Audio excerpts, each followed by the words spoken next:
الله أكبر الله أكبر الله أكبر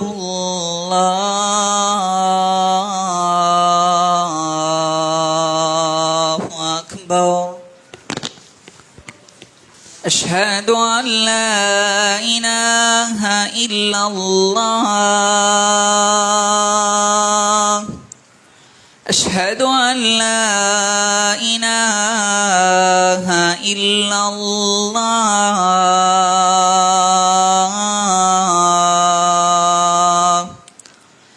أشهد أن محمد رسول الله أشهد أن محمد رسول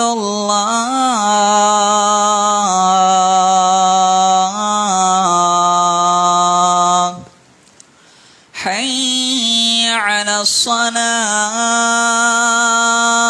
الصلاة حي على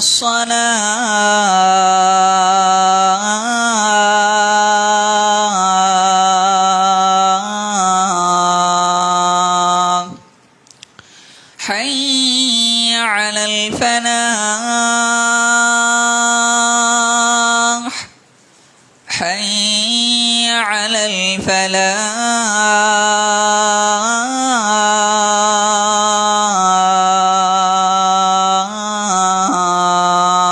الفلاح الله أكبر الله أكبر لا إله إلا الله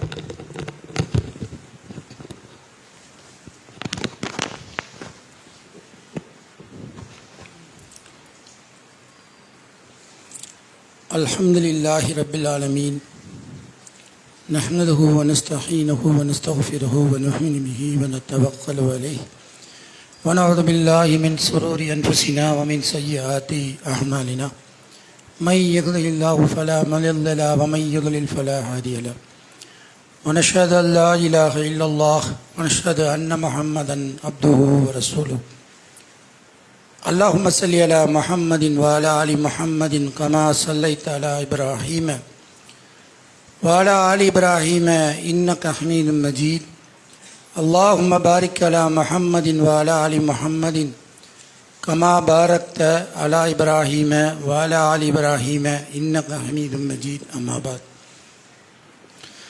فقد قال الله تعالى في القرآن العليم والفرقان المجيد أعوذ بالله من الشيطان الرجيم بسم الله الرحمن الرحيم يا أيها الذين آمنوا اتقوا الله حق تقاته ولا تموتن إلا وأنتم مسلمون صدق الله العليم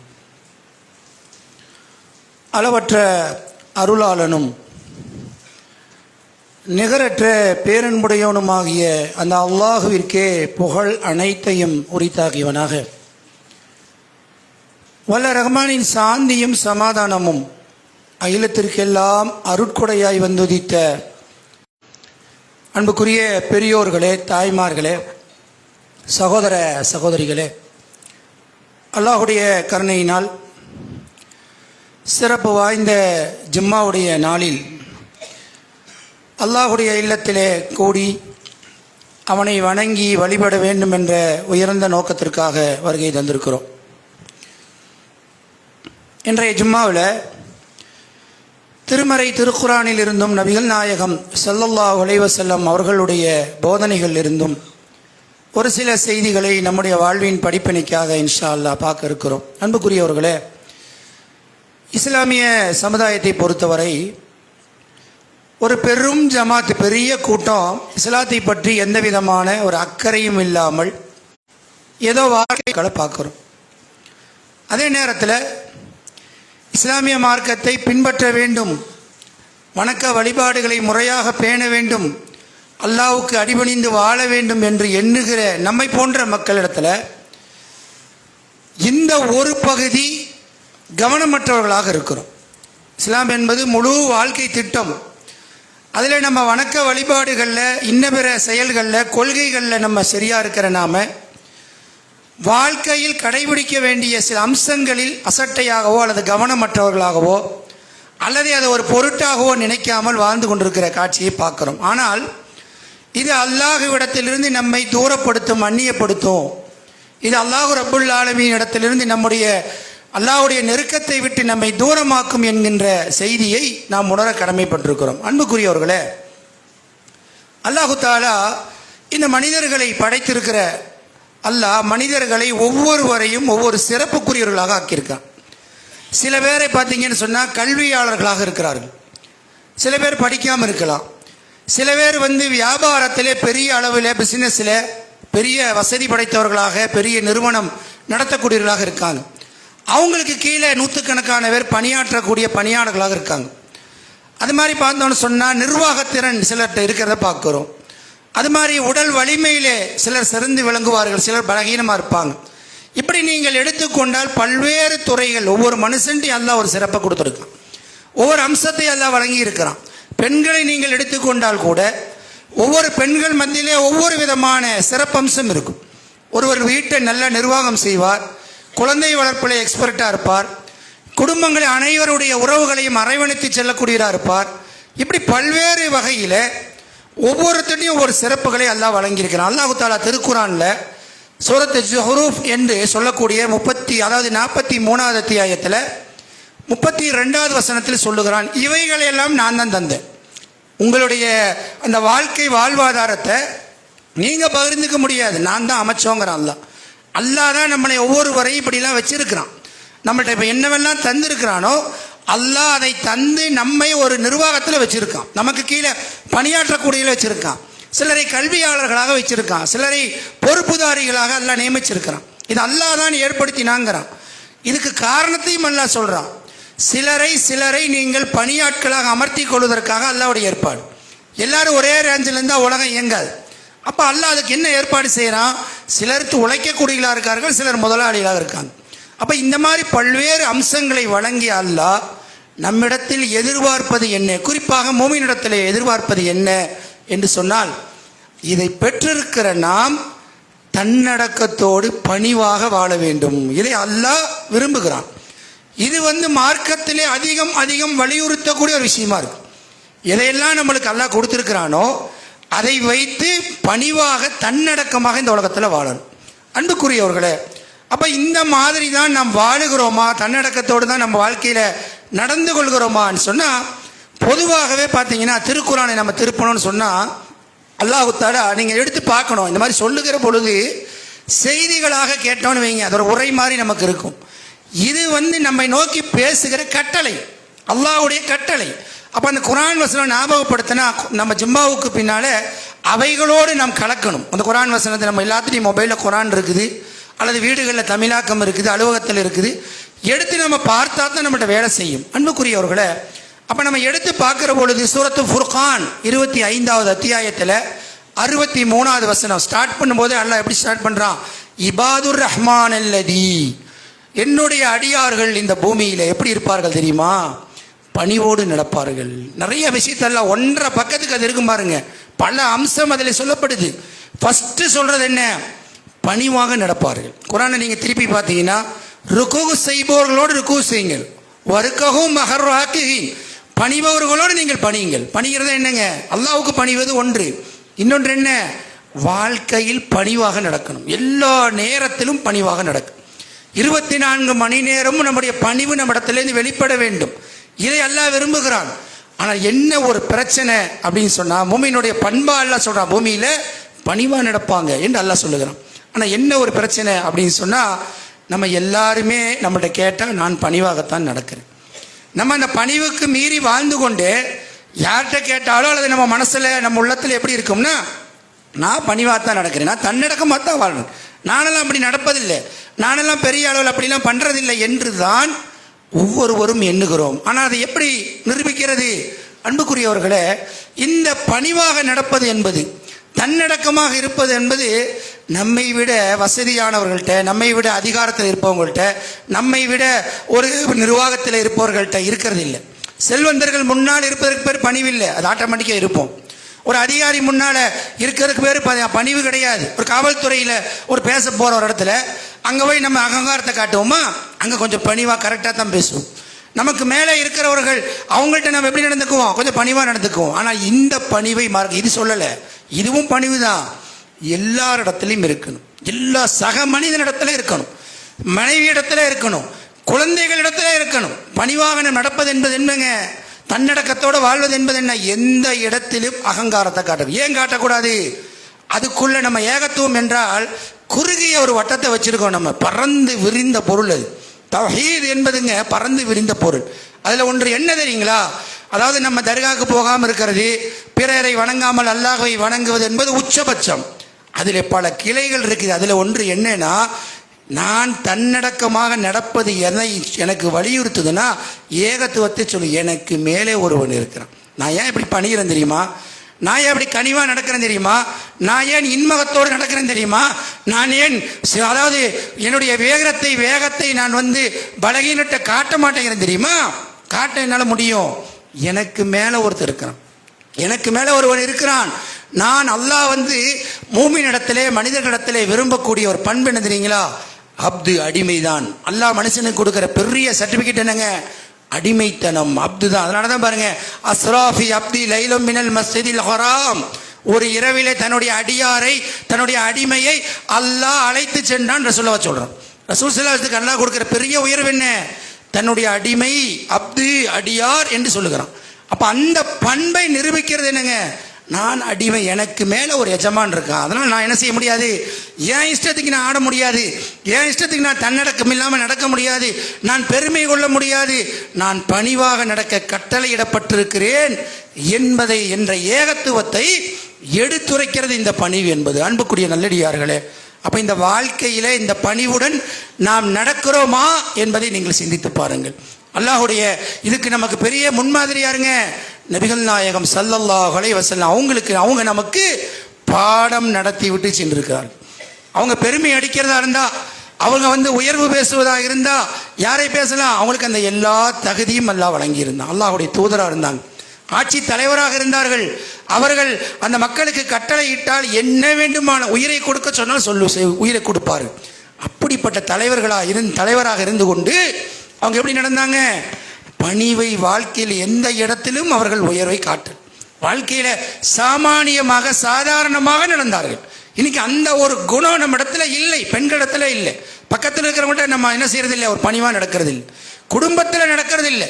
கணவன் மனைவிக்குள்ள இன்னைக்கு அந்த பணிவு கிடையாது. நீ என்ன சொல்லி கேட்கறது, நான் என்ன செய்யறது என்று பேசுகிற அளவுக்கு பெண்கள் மாறி இருக்கிறாங்க. என்ன காரணம்? பணிவு என்பது அல்லாஹ்வுக்காக நான் அப்படி இருக்கிறேன் இருந்தா குணம் வெளிப்படும். அவங்களோட வாழ்க்கையில சிறப்பான வாழ்க்கையாக இந்த உலகத்திலும் மாறும். அன்புக்குரியவர்களே, பாருங்க, நபிகள் நாயகம் ஸல்லல்லாஹு அலைஹி வஸல்லம் அவங்க வாழ்க்கையை பார்க்கிறோம். ரசூல் ஸல்லல்லாஹு அலைஹி வஸல்லம் புகாரியில, முஸ்லீமில், இது மாதிரி இப்னு மாஜாவில், அகமதில் பல விஷயங்கள் இந்த மாதிரியான செய்திகள் குவிந்து கிடக்கிறது. அதில் நீங்கள் பார்த்தீங்கன்னு சொன்னால் ரசூல் ஸல்லல்லாஹு அலைஹி வஸல்லம் என்ன செய்வாங்கன்னா, சுபுகு தொழுகை நடத்துவார். சுபுகு தொழுதுட்டு சலாம் கொடுத்த பின்னால் என்ன செய்வாங்க? திரும்பி உட்காருவார்கள். யாருக்கு அவசர பணி இருக்குதோ அவங்களாம் வெளியேறி போயிடுவாங்க. சில சகாபாக்கள் அங்கேயே இருப்பாங்க. ரசூல் சூரியன் உதைக்கும் வரை அங்கே இருப்பாங்க. இப்படி உட்கார்ந்துருக்கும் போது என்ன செய்கிறாங்க சகாபாக்கள்லாம்? தங்களுக்குள் அந்த கடந்த காலத்தில் நடந்ததெல்லாம் பேசி சிரிக்கிறாங்க. இப்படிலாம் நம்ம மௌட்டித்தனமாக இருந்துட்டோம், இப்படிலாம் மடமத்தனமாக இருந்துட்டோம் என்று சொல்லி அங்கே என்ன செய்கிறாங்க? பேசி சிரிக்கிறாங்க. ரசூல் ஸல்லல்லாஹு அலைஹி வஸல்லம் என்ன செஞ்சாங்க? ஏன் முன்னாடி நீங்கள் இப்படி நடக்கலாமா என்று சத்தம் போட்டாங்களா? இன்னைக்கு ஒரு ஆசிரியர் முன்னாடி மாணவர்கள் அப்படி நடக்க முடியுமா? யோசிச்சு பாருங்க. ஒரு கலெக்டர் முன்னாடி ஒருத்தர் போய் ஒழுங்கீனமா நடக்க முடியுமா? ஒரு மந்திரி முன்னாடி நடக்க முடியுமா? சொல்லுங்க. முதலமைச்சர் உட்கார்ந்துருக்காரு, ஒரு ஒழுங்கீனமாக அப்படி பேசிட்டு இருந்தா ஒத்துக்குவாங்களா? வெளியேற்றி விடுவார்கள். எனக்கு மரியாதை இல்லையாமாங்க.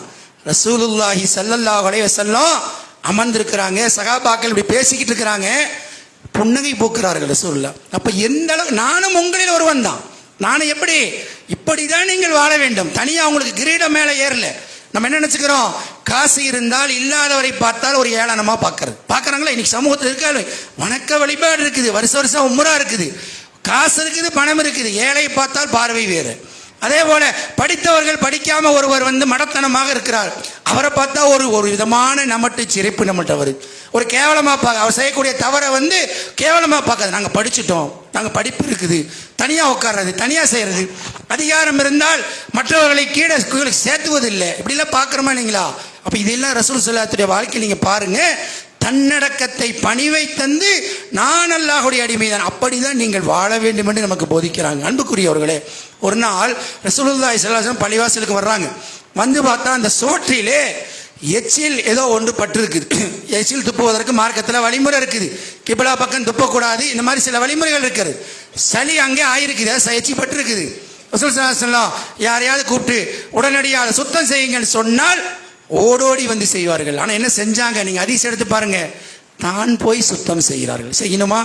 அப்படி காட்டுறாங்க. அட நீங்கள் தனியாக காட்டாத, சாமானியராக வாழு, சாதாரணமாக வாழு, தனிச்சு நீங்கள் எனக்கு ஏதோ விட்டதை போல் நடக்காத உலகத்தில் அகங்காரம் கொள்ளாத, பெருமை கொள்ளாத அல்லாஹ்வுடைய அடியார்களாக வாழுங்கள் என்று தான் போய் சுத்தப்படுத்துறாங்க. இன்னைக்கு நீங்கள் நினச்சி பார்க்க முடியுமா? பள்ளிவாசல்களுடைய நிலைமை பார்த்தீங்களா? சுவிட்ச் இங்கே இருக்கும், மோதினாரை கூப்பிடுவாங்க, இங்கே வாங்க சுவிட்சை போடுங்க என்று சொல்வதை பார்க்குறோம். ஏன்? நம்ம உள்ளத்தில் நாம் பெரிய ஆளு, நாம் அவரோட சிறந்தவருங்கிற எண்ணம் நமக்கு இருக்கிறது. அன்புக்குரியவர்களே, இது ஒழிக்கப்பட வேண்டும். சாமானியர்களாக சாதாரணமாக அல்லாஹ்வுடைய அடிமைகள் நாங்கள், அல்லாஹ்வுடைய அடியார்கள் நாங்கள். அந்த தன்னடக்கம் பணிவு நம்மள்கிட்ட வரணும். வீட்டுக்குள்ளே கூட நீங்கள் பார்க்கலாம். ஒரு வீட்டுக்குள்ளே போகும்போதுங்க, வீட்டில் ஏதாவது பொருள்கள் அங்கே இங்கே சிதறி கிடந்துச்சுன்னா பெண்களை மிரட்டுவாங்க, இதை எடுத்து வை, அதை எடுத்து வை அப்படிமோ. நம்ம எல்லாத்திலையும் இருக்கிற பண்பு இது. நீங்கள் செய்ய மாட்டீங்களா? நீங்கள் எடுத்து வைக்க மாட்டீங்களா? அன்னை ஆயிஷா ரலியல்லாஹு அன்ஹா அவங்கள்ட்ட சகாபாக்கள் கேட்குறாங்க. வெளியில் சகாபாக்கள் ரசூலுல்லாஹ் பார்க்குறாங்க. அன்னையே வீட்டுக்குள்ளே ரசூலுல்லாஹ் எப்படி இருப்பாங்க என்று கேட்குறாரு. ரசூலுல்லாஹி ஸல்லல்லாஹு அலைஹி சொல்கிறாங்க, வீட்டுக்கு வந்தால் அவர்களுடைய வேலையை அவங்களே செய்வாங்க. அவங்க செருப்பு இருக்கு இல்லைங்களா, வார் அருந்தால் அல்லாஹ்வுடைய தூதரை தைப்பார்கள். இதை படிச்சு பாருங்க. உலகத்தில் இப்படி பார்க்க முடியுமா? நாம இதெல்லாம் எதுக்கு பாடம்? உங்க வாழ்க்கையில நீங்க பெருமை கொள்ளாத, பணிவாரி, சாதாரணமாயிரி, தன்னடக்கத்தோட. உனக்கு மேல ஒருத்தர் இருக்கான், நீ ஏன் இப்படி இருக்கிற, நான் ஏன் இப்படி பணிவா இருக்கேன், எனக்கு மேலே என்னை கண்காணிப்பவன் இருக்கிறான், அவன் மட்டும்தான் முத்தக்கபீர், பெருமைக்குரியவன் அல்லாஹ் மட்டும்தான் என்பதை உள்ளத்தின் ஆழத்தில் பதிய வைக்க வேண்டும். செருப்பு தப்பாங்க, அவங்க துணி அவங்களே தப்பாங்க என்று அன்னை ஆயிஷா ரலியல்லாஹு அன்ஹா சொல்றாங்க. அன்புக்குரியவர்களே, அப்ப எப்படி வாழ்ந்திருக்கிறாங்க என்பதை பாருங்கள், சிந்திச்சு பாருங்க. நமக்கு கீழே பணியாற்றக்கூடிய பணியாளர்கள்ட்ட நம்ம எப்படி நடந்துக்கிறோம்? பண்பா நடந்து கொள்கிறோமா? ஒரு தவறு செய்தா பண்பா நம்மளால போக முடியுதா? எப்படி வாயிலிருந்து வார்த்தைகள் புறப்படுகிறது, எப்படி அவர்களை காயப்படுத்துகிறோம், எப்படி நம்ம கோபத்தில் கொந்தளிக்கிறோம் பார்க்குறோமா இல்லைங்களா? அப்போ ஏது வருது, என்னால் என்ன வேணாலும் செய்ய முடியும், என்னை கேட்க முடியுமா என்று நினைக்கிறோம். எனக்கு மேலே என்னை ஒருவன் கண்காணிக்கிறான், நான் தவறை கண்டிக்க வேண்டும், திருத்த வேண்டும், நடவடிக்கை எடுக்க வேண்டும். எப்படி நடந்து கொள்ள வேண்டும்? பண்பாக நடந்து கொள்ள வேண்டும், சரியாக நடந்து கொள்ளணும், தன்னடக்கத்தோடு நடந்து கொள்ளணும். அகங்காரமாக ஆணவமாக என்னை கேட்பதற்கு யார் என்று நடந்தால் அது தௌஹீதுடைய கொள்கை அல்ல, அது இஸ்லாத்தின் கொள்கை அல்ல, அது அல்லாஹ்வுடைய தூதர் காட்டிய வழி அல்ல என்பதை நாம் நினைத்து பார்க்க கடமைப்பட்டிருக்கோம். ரசூலுல்லாஹி ஸல்லல்லாஹு அலைஹி வஸல்லம் அவங்க வாழ்க்கையில் பாருங்க, ஒரு ஒட்டகையை ஒரு கிராமவாசி கொண்டு வரார். ரசூலுல்லாஹ் ஒரு ஒட்டகை வச்சிருந்தாங்க, அல்ஃபா என்று ஒரு ஒட்டகை. பந்தயம் நடத்தலாமான்னு கேட்கிறாரு கிராமவாசி. ரசூல் ஸல்லல்லாஹு அலைஹி வஸல்லம் ஒட்டகை ஓடுது, அந்த விவசாயியுடைய அந்த கிராமவாசியுடைய ஒட்டகையும் ஓடுது. ஓட்டப்பந்தயம், அந்த ஒட்டகத்துக்குள்ள ஓட்டப்பந்தயம். அந்த விவசாயியுடைய ஒட்டகம் முந்தி விட்டது. ரசூலுல்லாஹ்வுடைய அல்ஃபாங்கிற ஒட்டகம் தோற்று போய் விட்டது. சஹாபாக்களுக்கெல்லாம் பெரும் கவலை ஏற்படுகிறது. இப்படி ஆயிடுச்சே, இப்படி ரசூலுல்லாஹ்வுடைய ஒட்டகம் தோற்று விட்டதே என்று வருந்துகிறார்கள். உலகத்தில் அன்புக்குரியவர்களே, நீங்கள் பார்க்கலாம், ஃபுட்பால் மேட்ச் நடக்குது, இப்போ நடந்தது உலக கோப்பை. அதில் நீங்கள் பார்த்தீங்கன்னா தோற்றுவிட்டு ஜெயிச்ச அணியுடைய மக்கள் எல்லாம் போய் தோற்றவர்கள் மீது சண்டை, கலவரமாகுது, ஊரே பட்டி எரியுது. அப்படிதான் நடக்கும். ஒரு குதிரை ரேஸ் வைப்பாங்க, தோற்று விட்டால் அந்த தோற்றவன் அந்த குதிரையை சுட்டு கொன்று விடுவான். இந்த கோழி சண்டை அது மாதிரி வைக்கணும், கிராமத்தில் நடக்கும். அதே மாதிரி தோற்று விட்டால் கொன்று விடுவார்கள். பெருமை, தோத்துட்டேன், நானே தோத்துட்டேன், அவனே வாழ்க்கையை தோத்த மாதிரி இருப்பான். ரசூல் ஸல்லல்லாஹு அலைஹி வஸல்லம் சஹாபாக்கள் வருத்தப்பட்டதுக்கு சொன்னார்கள், தோழர்களே ஏன் வருத்தப்படுகிறீர்கள்? அல்லாஹு தஆலா இந்த உலகத்தில் உயர்கின்ற ஒவ்வொன்றையும் ஒரு நாள் இறக்கியே தீருவான். சாதாரணமாக எடுங்க, சாதாரணமாக எடுங்க. ஏன் என்ன இருக்குது? உயர்கின்ற ஒவ்வொன்றும் ஒரு நாள் அல்லாஹ் தாழ்த்தியே தீருவான். அல்லாஹ் ஒரு நாளைக்கு தாழ்த்தறான். அதை ஒரு மேட்ரு கிடையாது. இது அல்லாஹ்வுடைய ஏற்பாடு. செய்யறோம், ரிசல்ட் வந்ததுக்கு அப்புறம் இப்படி ஆயிருச்சுங்கிறதுக்கு பெருமை அதில் ஒன்றும் இல்லை என்று சொல்லுகிற ஒரு பண்பை நமக்கு கற்றுத்தந்தார்கள். அப்போ வாழ்க்கையில் ஏதாச்சும் ஒரு தோல்வி முகம் ஏற்படுதுன்னு வைங்க, துவண்டு போவதில்லை. துவண்டு போகக்கூடாது முஃமின். அல்லாஹ்வுடைய நாட்டம், இது அல்லாஹ்வுடைய ஏற்பாடு. அப்போ இந்த துன்பம் எனக்கு ஏற்பட்டு இருக்கிறது, இந்த தோல்வி ஏற்பட்டிருக்குன்னு சொன்னால் இதில் பெருமை அடிப்பதற்கு உயர்கின்ற ஒவ்வொன்றையும் அல்லாஹ் ஒரு நாள் தாழ்த்தியே தீருவான் என்று சாதாரணமாக எடுத்துக்கொண்டார்களே, இதை விட பெரிய பாடம் நமக்கு இருக்கிறதா? அன்புக்குரிய நல்லடியார்களே, இதே மாதிரி பாருங்க, அகல் போரில் அகஜா போருமாங்க, மிகப்பெரிய ஒரு சோதனை களமான போர். பத்ரு காலத்தில் கொஞ்சம் பேர் வந்தாங்க, 1000 பேர் ஒரு கூட்டம் வந்துச்சு, சண்டை போட்டாங்க 300 பேர் போய். அதே போல இந்த உஹது போர்க்களத்தில் வேற மாதிரி சண்டை. இந்த அகஜா போர் எப்படி தெரியுங்களா? யூதர்கள், இஸ்லாத்தின் எதிரிகள் அத்தனை பேர், பல நாடுகள் ஒன்று சேர்ந்துக்கிட்டான். மதீனாவுக்குள்ள புகுந்து தாக்க வேண்டும் என்று திட்டமிடுகிறார்கள். ரசூலுல்லாஹ்வுக்கு இந்த செய்தி வருது. எதிர்த்து மதீனாவுக்கு வெளியில் போய் சண்டை போடக்கூடிய சூழல் இல்லை. அப்போ ஆலோசனை செய்கிற பொழுது சொல்றாங்க, ஈரான் பாரசீகத்தை சேர்ந்த ஒரு சகோதர தோழர் சகாபை சொல்லி தருகிறார், நாங்கள் இப்படி செய்யும் பொழுது அகல் வெட்டி விடுவோம். ஊரை சுற்றி அகல் வெட்டிட்டா குதிரையோ ஒட்டகையோ தாண்ட முடியாது, பாதுகாப்பாயிரும். அதுக்கு வெளியே நின்று தான் அவங்க சண்டை போடணும். அந்த மாதிரி ஒரு ஏற்பாடு ரசூலுல்லாஹ் ஏற்றுக்கொள்கிறார்கள். ஊரை சுற்றி நீங்க குர்ஆன் எடுத்து பாருங்க, சூரத் அஹ்ஸாப் அந்த வேலை நடக்குது. என்ன செஞ்சாங்க ரசூல் ஸல்லல்லாஹு அலைஹி வஸல்லம்? ஒரு சேர் எடுத்து போட்டு சிம்மாசனத்தில் அமர்ந்து கொண்டு சகாபாக்களே கூட, நீ இந்த மண்ணை தூக்கு, நீ அந்த கல்லை தூக்கு, நீ கடப்பாறை எடுத்துட்டு வா என்று சொன்னார்களா? இங்க கண்டு யோசிச்சு பாருங்க அன்புக்குரிய நல்லடியார்கள், இப்படி இருக்கணுமா? ஏன் அப்படி இருக்கிறாங்க? அப்படி வாழுங்க, நம்மளுக்கு சொல்லித்தராங்க. அப்படி இரு, எதுக்கு பெருமை அடிக்கிற? பணிவா இரு, தன்னடக்கமா வாழு, மக்களோட மக்களாயிரு.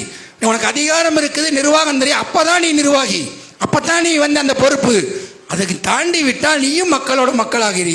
பதவி கிடைச்சிருச்சு, பொறுப்பு கிடைச்சிருச்சுங்க வேண்டி வேறு மாதிரி நீ நடந்து கொள்ளாதே என்பதை ரசூலுல்லாஹி ஸல்லல்லாஹு அலைஹி வஸல்லம் உங்க வாழ்க்கையில பார்க்க முடியுது. மண்ணு சுமக்கிறாங்க. அன்புக்குரிய நல்லடியார்களே, இது மாதிரி ஒரு சம்பவம் 2 சம்பவம் இல்லை.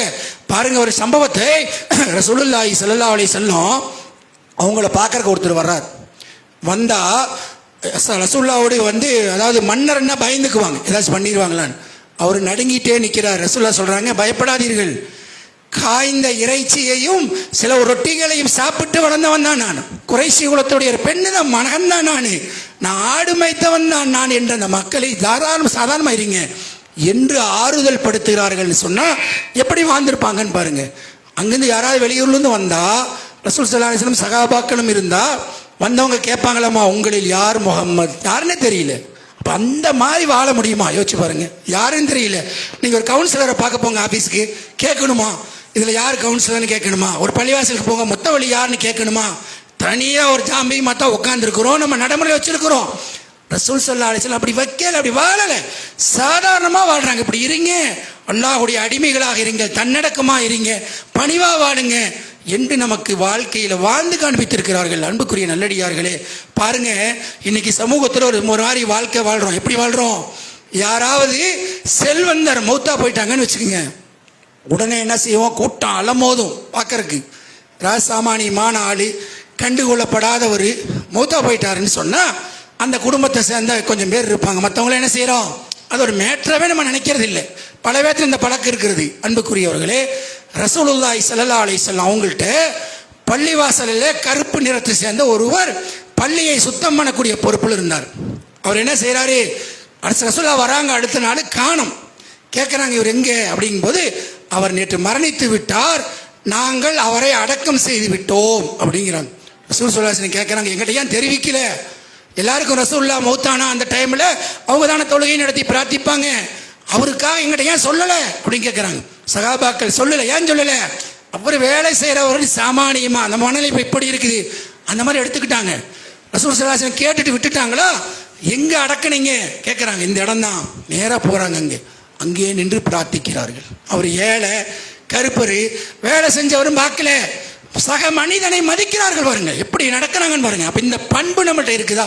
ஒரு ஏழை இருந்தால் ஒரு மாதிரி, பணக்காரருக்கு ஒரு மாதிரி, ஒரு படித்தவருக்கு ஒரு மாதிரி, படிக்காமல் இருந்தால் அவனை கேவலமாக பார்க்கறது, அவன்கிட்ட கண் ஜாடை செய்வது, அவங்கள்ட்ட நம்ம ஒரு பொருட்டாவே மதிக்கிறது இல்லை.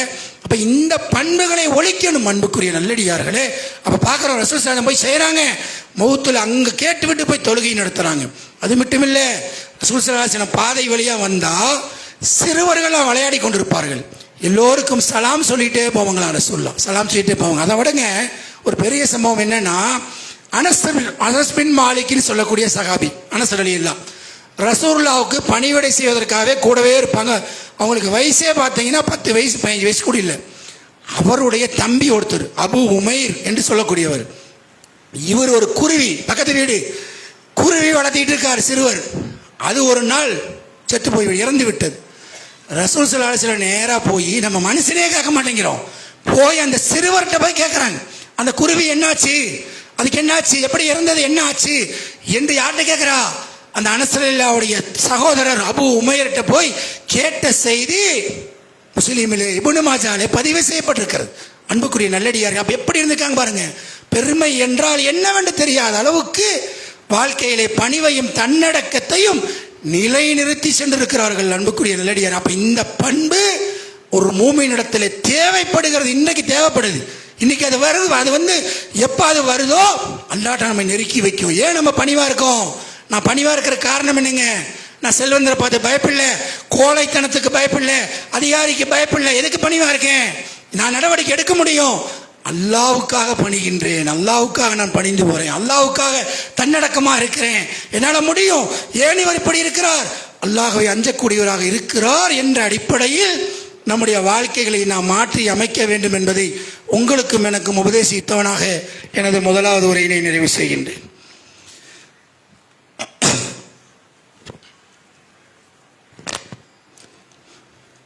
அல்ஹம்துலில்லாஹி ரப்பில் ஆலமீன். அன்புக்குரிய சகோதரர்களே, இஸ்லாமிய மார்க்கத்தை பொறுத்தவரை வெறும் வணக்க வழிபாட போதிக்கிற மார்க்கம் இல்லை. தொழுகையை எப்படி உயர்வாக சொல்லுதோ, வணக்கத்திலே உச்சம் தொழுகை. ஒவ்வொரு வாழ்க்கையில் 24 மணி நேரம் நம்ம வாழக்கூடிய வாழ்க்கை அத்தனையுமே வணக்கம்தான். அந்த வணக்கத்தில் மனிதர்கள் சக மனிதர்களோடு எப்படி நடந்து கொள்ள வேண்டும் என்பது இஸ்லாத்திலே மிக முக்கியமாக அதிகம் வலியுறுத்தப்பட்ட ஒரு விஷயங்க தான் மறந்துடக்கூடாது. ரசூல் ஸல்லல்லாஹு அலைஹி வஸல்லம் வர்றாங்க, ஒரு பாதையில் அம்பு எய்து கொண்டிருக்கிறார்கள், போட்டி நடக்குது. இங்கிருந்து அங்கே விடுறாங்க, அங்கேருந்து இங்கே விடுறாங்க. ரசூலுல்லாஹ் என்ன செய்கிறாங்க? நேராக பார்க்குறாங்க, அம்பு எய்களை இஸ்மாயில் அலைஹிஸ்ஸலாத்துடைய மக்களே, நீங்கள் அம்பு எய்யுங்கள், உங்கள் தந்தை இதில் வீரராக இருந்தாருன்னு சொல்லிட்டு ஒரு டீமு கூட ரசூலுல்லாஹ் சேர்ந்துக்கிட்டாங்க. உடனே ஆப்போசிட் இருக்கிறவங்க என்ன செஞ்சாங்க? நிறுத்தி விட்டார்கள். ஏன் கேட்குறாங்க? ரசூலுல்லாஹ் உங்களுக்கு எதிராக எங்களால் விளையாட முடியாது, விளையாட்டு கூட முடியாது என்று சொல்கிறாங்க. உடனே ரசூலுல்லாஹ் சொல்கிறாங்க, அப்படியா, நான் உங்களுக்கு இருவருக்கும் பொதுவாக இருக்கிறேன், நீங்கள் விளையாடுங்கள் என்று சொல்லுகிறார்கள். அன்புக்குரியவர்களே, இதில் என்ன தெரியுது? ஒரு அதிகாரியாக இருக்க, ஒரு உயர்வான ஒரு தலைமை பொறுப்பில் இருக்கிறவங்க சாதாரண மக்கள்கிட்ட போய் விளையாட கூட தானே சேர்றாங்க. ஒரு மேட்ரா இல்லை, சாமானிய மக்களாக வாழுங்கள் என்பதற்கு இவைகள் எல்லாம் நமக்கு பெரும் ஒரு எடுத்துக்காட்டாக இருக்கிறது. அன்புக்குரிய நல்லடியார்களே, அல்லாஹு தாலா திருமறை குர்ஆன்ல சொல்லுகிறான். எப்படி சொல்லுகிறான் சொன்னா, நீங்கள் நளினமாக இருப்பதால் என்ன, இந்த மக்கள் அல்லாஹ்வுடைய கிருபையினால நீங்கள் நிக்க நல்லினமாக நடக்கிறீர்கள் என்று அல்லாஹ் அவர்களை 3வது அத்தியாயம் 139 புகழ்ந்துரைக்க 46 அல்லாஹ் புகழ்ந்துரைக்கிறான். அப்ப சொல்லிவிட்டு நீங்கள் கடின சித்தமுடையவராக இருந்தா மக்கள் உங்களை விட்டு விரண்டு ஓடி இருப்பார்கள். கடின சித்தமான கொள்கை ஏகத்துவம் சிறந்ததான், கடினமாக நடந்தோன்னு வைங்க ஓடி விடுவார்கள் உங்களை விட்டு என்று. அப்போ எப்படி இந்த கொள்கை ஜெயிப்பதற்கு கூட நல்ல நளினம், இணக்கம், ஒரு பணிவு தேவைப்படுகிறது என்பதை இந்த இறைவசனத்தின் மூலம் நம்ம விளங்குறோம். அன்புக்குரிய நல்லடியார்களே, இன்றைக்கு பார்க்குறோம், நான் ஏகத்துவவாதி, நான் யார் தெரியுமா, நான் தௌஹீத்வாதி, கரடு முரடாக நடப்பது. இந்த கொள்கையை ஏற்றுக்கொள்ளாதவர்கள் இருந்தால் அவங்கள்ட்ட அன்பாக, பணிவாக, பண்பாக நீங்கள் நடந்தால் இதை அவர்கள் நேசிப்பாங்க. உங்களுடைய நடவடிக்கை பார்த்து ஓடுகிறார்கள், ஐயா எப்படியா என்று சொல்லுகிற அளவிற்கு நம்முடைய நடவடிக்கைகள் இன்றைக்கு மாற்றமாக இருக்கிறத பார்க்குறோம். ரசூலுல்லாஹி ஸல்லல்லாஹு அலைஹி வஸல்லம் சொன்னாங்க, 3 விஷயத்தை சொன்னார்கள். அதில் ஒன்று என்ன அப்படின்னு சொன்னால், யார் அல்லாஹ்வுக்காக பணிகிறார்களோ அவர்களை அல்லாஹ் உயர்த்தியே தீருவான். யார் அல்லாஹ்வுக்காக பணிகிறாங்களோ அவர்களுடைய கண்ணியத்தை வாழ்க்கையில் அல்லாஹ் உயர்த்தியே தீருவான் என்று ரசூலுல்லாஹி ஸல்லல்லாஹு அலைஹி வஸல்லம் சொல்கிறாங்க. ஆகையினால பணிவோடு பண்போடு வாழ வேண்டும். ஷைத்தான் அல்லாஹ்வை வணங்க மாட்டேன்னு சொல்லல, ஏன் அழிஞ்சு போனா? பெருமை அடித்தான். அபா வஸ்தக்பர வ கான மினல் காஃபிரீன். ரசூல் அல்லாஹ் சொல்றான், பெருமை அடித்தான், அழிந்து போனான். அல்லாஹ்வை வணங்க மாட்டேன்னு சொல்லல, கியாமத்தினால மறுக்கல, எல்லாத்தையும் செஞ்சு அல்லாஹ்ட்ட துவா கேட்டான். ஜிப்ரீல் அலைஹிஸ்ஸலாத்தை கேட்டான், அல்லாஹ்ட்ட தான் கேட்டான், யா அல்லாஹ், இறந்தோர் எழுப்பப்படும் நாளை வரை எனக்கு அவகாசம்தா. ஏகத்துவவாதியவன் ஷைத்தான் யாரு, தர்காக்கு போல யாரையும் மலக்க வணங்கல, அல்லாஹ்வை தான் வணங்கினான். பின்னைய எதிரியானா பெருமை அடிச்சான். நான் தன்னடக்கம் இல்லாமல் பணிவு இல்லாமல் அல்லாஹ்ட்ட பேசினான், அல்லாஹ்ட்ட நடந்து கொண்டான். அதனால் அவன் அல்லாஹ்வுக்கு எதிரியாக மாறினான் என்பதை செய்திகள் மூலம் அழிகிறோம். அன்புக்குரிய நல்லடியார்களே, ஆகையினால நம்முடைய வாழ்க்கையிலே சின்ன சின்ன விஷயங்கள்ல கூட 24 மணி நேரமும் பணிவை மேற்கொள்ள வேண்டும். பக்கம் இருக்கிறவங்க, பழகிறவங்க, பணியாற்றக்கூடிய இடங்கள், வீடுகளில் மனைவி கணவன் மனைவி உறவுகளில் பணிவை மேற்கொள்ள வேண்டும். அந்த பணிவு யாருக்காக? அல்லாஹ்வுக்காக என்பதை உறுதியாக நம் மனதில் ஆழத்தில் பதிய வைக்க வேண்டும் என்பதை உங்களுக்கும் எனக்கும் உபதேசித்தவனாக அல்லாஹ் ரப்புல் ஆலமீன் இந்த மார்க்கத்தை விளங்கி அதன் அடிப்படையில் நடக்கக்கூடிய நல்ல தௌஃபீக்கை நம் அனைவருடைய வாழ்விலும் தந்தொரு புரிவானாக என பிரார்த்தித்தவனாக கடைசியாக ஒரு செய்தி என்ன அப்படின்னு சொன்னால், அன்புக்குரிய நல்லடியார்களே, இப்போ இந்த இரத்த தானம் நடந்து கொண்டிருக்குது. எல்லா பக்கம் நம்ம பார்க்குறோம். கொஞ்ச காலமாக அமைப்புகள் எல்லாம் எடுத்து செய்கிறாங்க. இந்த இரத்த தானம் என்பது ஒரு உயிரை காக்கக்கூடிய ஒரு விஷயமா இருக்குது. மிகச்சிறந்த ஒரு விஷயம். ஒருவருக்கு திடீரென்று ஆப்ரேஷன், ஒரு விபத்து ஆயிடுச்சு, அல்லது ஒரு குழந்தை பிறப்பதற்கு வேறு வேறு பிரச்சனைகளுக்கு என்ன ஆகுது? பிளட்டு தேவைப்படுது, ரத்தம் தேவைப்படுது. அப்போ இந்த ரத்தத்தை யார் என்று பார்க்காமல் மனிதர்களுக்காக இஸ்லாம் என்ன சொல்லுதுன்னா, மனிதனா பாரு, பக்கத்து வீட்டில் ஒருத்தன் பசித்து இருக்க தான் மட்டும் வயிறார உண்பவன் முஸ்லீம் இல்லைன்னா யாரு? பக்கத்தில் அப்துல் காதர் இருக்காருன்னு பார்க்க வேண்டியதில்லை, மனுஷனா இருந்தா போதுமானது. அப்ப இந்த மாதிரி தான் இஸ்லாம் கற்றுத்தருது. அதுல இந்த இரத்த தானம் என்பது ஒரு உயிரை காப்பதற்கு இன்றைக்கு அடிப்படை தேவையாக இருக்கிறது. அதுல முஸ்லீம்கள் இன்றைக்கு ஓரளவுக்கு பரவலா செய்யறாங்க. ஆனாலும் நம்மள அநேகர் எப்படி இருக்கும், அது யார் வேலையோ நமக்கு என்னன்னு இருக்கும். அப்படி இல்லாமல் இன்றைக்கு பார்த்தீங்கன்னு சொன்னா மஸ்ஜித் சேவை குழுவின் சார்பாக அதுக்கான ஒரு சிறப்பான ஏற்பாட்டை செஞ்சு பல சேவைகள் செய்கிறாங்க. உணவு வழங்குவதிலிருந்து, நோயாளிகளை பராமரிப்பதிலிருந்து, ஏழை எளியோருக்கு உதவுவதிலிருந்து நிறைய வேலை நடக்குது. அதிலே ஒரு அம்சமாக இன்னைக்கு என்ன எடுத்திருக்காங்கன்னு சொன்னால், இரத்த தானத்தை ஊக்குவிச்சு மக்களிடத்தில் நம்ம அதை டொனேஷனாக தேவைப்படுகிற நேரத்தில் அதை பெற்று தேவை உள்ளவர்களுக்கு அதை கொடுக்கக்கூடிய ஒரு நல்ல பணியை ஏற்பாடு செய்திருக்கிறார்கள். அதுக்காக வேண்டி இன்னைக்கு சேவைக்குழுலேருந்து நம்ம பள்ளிக்கு வருகை தந்திருக்கிறாங்க. ஜும்மா முடிந்த பின்னால் யாரெல்லாம் அதை கொடுப்பதற்கு நம்ம விரும்புகிறோமோ அவர்கள் யாரெல்லாம் அந்த குரூப் எடுக்காமல் இருக்கீங்களோ அவர்கள் எல்லாம் தெரிந்தவர்கள் எடுத்துங்க, தெரியாதவங்க எடுத்து வச்சுக்குங்க. அவர்களிடத்திலே முகவரியை, போன் நம்பரை கொடுத்து சென்றால் தேவைப்படுகிற நேரத்தில் நிறைய எடுத்து வச்சிட்டோன்னு வைங்க, தேவைப்படுது அப்போ கால் பண்ணுறோம், அவசரமாக அந்த கொடுக்குற மாதிரி ஒரு ஏற்பாடாக இருக்கும் என்பதற்கான ஏற்பாடு இன்றைக்கு ஏற்படுத்தப்பட்டிருக்கிறது. ஜும்மாவுக்கு பின்னால் அவர்கள் வெளியில் இருப்பாங்க. உங்களுடைய நம்பர்களை தந்து செல்லுமாறு அன்புடன் கேட்டு, அல்லாஹ் ரப்புல் ஆலமீன் நம்முடைய பாவங்களை எல்லாம் மன்னித்து தன்னடக்கத்தோடு பணிவோடு நம் உயிரினும் மேலான நபிகள் நாயகம் ஸல்லல்லாஹு அலைஹி வஸல்லம் அவர்கள் நமக்கு எதை காட்டினார்களோ சொல்லி தந்தாங்களோ அந்த அடிப்படையில் வாழக்கூடிய நல்லவர்களாக அல்லாஹ் ரப்புல் ஆலமீன் நம் அனைவரையும் ஆக்கி வைப்பானாக. நம் அனைவருடைய வாழ இருக்கிற கஷ்டங்கள், துன்பங்கள், நோய்கள், இன்னவிர மோசமான நிகழ்வுகளை களைந்து நல்லவர்களாக இந்த உலகத்திலே அமைதியானவர்களாகவும் ஆகரத்திலே வெற்றி பெற்றவர்களாகவும் அல்லாஹ் தஆலா நம் அனைவரையும் ஆக்கி வைப்பானாக என பிரார்த்தனை செய்தவனாக எனது இந்த ஜும்மா உரையினை நிறைவு செய்கின்றேன். வாஹிரு தஅவானா அல்ஹம்துலில்லாஹி ரப்பில் ஆலமீன். அஸ்ஸலாமு அலைக்கும் வரஹ்மத்துல்லாஹி வபரகாத்துஹு.